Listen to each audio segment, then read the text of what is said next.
Friends, ఇప్పుడే అందిన వార్త. బీఆర్ఎస్ మాజీ సీఎం కేసీఆర్‌కు ఊహించని సంచలన నిర్ణయం అంటూ లేటెస్ట్ అప్డేట్ అయితే రావడం జరిగిందండి.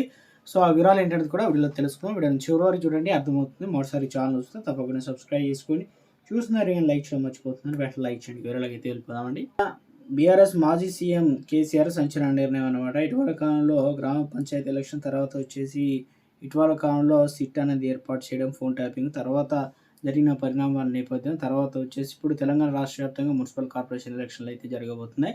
ఇందుకు సంబంధించి ముఖ్యంగా ఈ తరుణంలోనే ఎలా వివరించాలి ఏంటి పార్టీ పరంగానే ముఖ్యంగా ఆంధ్రజ్యోతి ఛానల్‌కు ఊహించని షాక్ ఇచ్చిందనమాట గులాబీ పార్టీ. ఎందుకంటే ఇకపైన అన్ని రకాల గులాబీ పార్టీ సమావేశాలకు ఆంధ్రజ్యోతి ఛానల్ ప్రతినిధులకు అనుమతి లేదని అధికార ప్రకటన అయితే చేయడం జరిగిందనమాట. ఎందుకంటే అది కేసీఆర్ ఆదేశాల మేరకే ఏబిఎన్ టీవీ ఛానళ్ల చర్చలో గులాబీ పార్టీ నాయకులు ఎవరు కూడా పాల్గొనరాదని చెప్పేసి స్పష్టం చేయడం జరిగింది.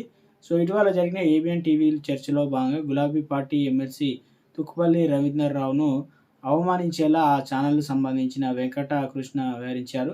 ఇక get out from my channel అంటూ ABN channel anchor Venkatesh Krishna రెచ్చిపోయారనమాట కేసీఆర్. ఈ సంఘటనపైన కేసీఆర్ చాలా సీరియస్ అయ్యారట. ఎమ్మెల్సీ తుక్కుపల్ల రవీందర్‌రావుకు క్షమాపణలు చెప్పాలని వెంకట కృష్ణపై ఒత్తిడి తీసుకొచ్చారు గులాబీ పార్టీ నేతలు. కానీ చీమ కుట్టినట్లు కూడా ఏబిఎన్ ఛానల్ వివరించలేదు. దీంతో ఆ ఏబిఎన్ ఛానల్‌ను బహిష్కరించింది కేసీఆర్ పార్టీ.